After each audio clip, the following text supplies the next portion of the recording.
বাইরে যখন রিমঝিম বৃষ্টি পড়ছে তখন পুরান ঢাকার তিহারি খেতে খুব ইচ্ছে করলো। তাই তো পুরান ঢাকার তিহারি রান্না করলাম। পুরান ঢাকার বাবুর্চিদের মতো করেই তিহারি রান্না করলাম। আর তিহারি রান্না করার জন্য আমি এখানে মাংস নিয়েছি 2 কেজি। রান্নার জন্য চুলায় একটা হাঁড়ি বসিয়ে দিয়েছি। আমি এখানে 2 কাপ তেল দিয়েছি, রান্নার তেল। পেঁয়াজ কুচি দিয়েছি 2 কাপ। পেঁয়াজ হালকা ভেজে নিতে হবে। মাংস ধুয়ে পানি ঝরিয়ে নিয়েছি। পেঁয়াজের মধ্যে এখন দিয়ে দিব দারচিনি, এলাচ, গোলমরিচ এবং লং। আমি এখানে অল্প কিছু দারচিনি দিয়েছি, মানে 4-5টা দারচিনি, এলাচ, গোলমরিচ এবং লং দিয়েছি 2-3টা। আদা বাটা দিব 1.5 চামচ। আর এই তেলের মধ্যেই আদা ভালো করে কষিয়ে নিব, মানে মশলাটা ভেজে নিতে হবে। এখন দিয়ে দিব রসুন বাটা, 1 চামচ রসুন বাটা দিয়েছি।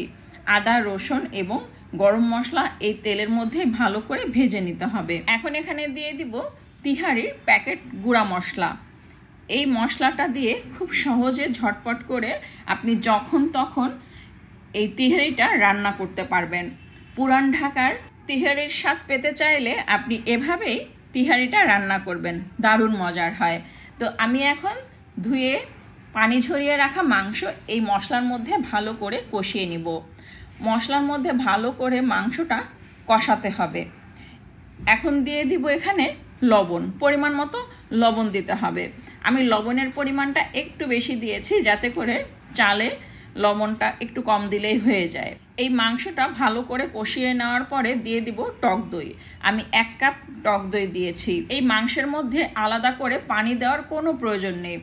মাংস থেকে যে পানিটা বের হবে এতেই কিন্তু এই মাংসটা রান্না হয়ে যাবে। তো এই যে মাংস থেকে কিন্তু পানি বের হয়েছে, আর এই পানি দিয়েই মাংসটা রান্না করে ফেলবো।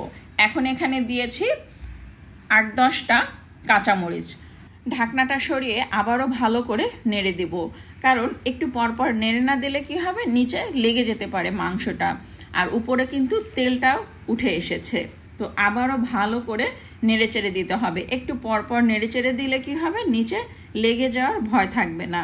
নিচে মাংস লেগে গেলে কিন্তু গন্ধ আসবে, তিহারি খেতে ভালো লাগবে না। তিহারি রান্না করার জন্য আমি এখানে 1 কেজি পোলার চাল নিয়েছি।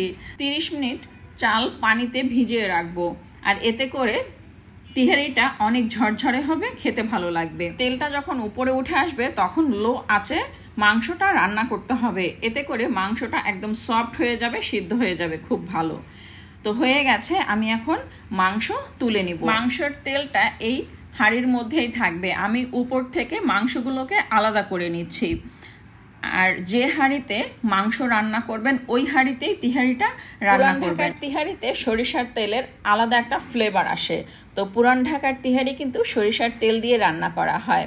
সরিষার তেলের পরিমাণটা একটু কম থাকবে।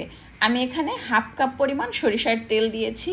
তেল এবং মশলার মধ্যে চালটা দিয়ে ভালো করে ভেজে নিতে হবে, অতিরিক্ত ভাজা যাবে না। 5 মিনিট ভেজে নিলেই হয়ে যাবে। ভাজা হয়ে গেছে, এখন তুলে রাখা মাংস দিয়ে দিলাম। মাংস ভালো করে এই চালের মধ্যে মিশিয়ে নিব, ভালো করে নেড়ে চেড়ে দিব। জাল করা 1/2 লিটার দুধ দিয়েছি, চাইলে কাঁচা দুধও দিতে পারেন। এখানে চাইলে গরম পানি দিতে পারেন, আবার ঠান্ডা পানিও দিতে পারেন, তবে গরম পানি দিলে ভালো হয়। যেহেতু 1 কেজি পোলার চালের তিহারি রান্না করছি, তো পানির পরিমাণটা হবে 1.5 লিটার। আমি এখানে 1.5 লিটার পানি দিচ্ছি। পানির পরিমাণটা সঠিক হতে হবে। অনেক সময় বিরিয়ানি বা তেহারি বা পোলাও রান্না করতে গেলে পানির পরিমাণটা অনেক সময় বেশি হয়, আবার অনেক সময় কম হয়। পানি বেশি হয়ে গেলে তিহারি নরম হয়ে যাবে, খেতে ভালো লাগবে না। আর পানি কম হয়ে গেলে তিহারি সিদ্ধ হবে না, চালটা ফুটবে না, এবং তিহারির স্বাদটাও ভালো লাগবে না খেতে। তো পানি শুকিয়ে যাওয়ার পরে এখন আবার একটু নেড়ে চেড়ে দিব।